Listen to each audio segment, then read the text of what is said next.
Mostly, a croc prefers fishing to fighting. Receptors along its jaws detect the slightest motion. Then it corrals its prey towards the shore.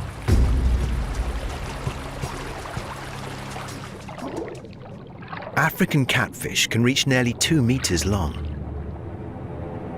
Crocs never bite off more than they can chew because they can't chew. They usually hunt alone, but when the fishing's good, they'll throw a big party.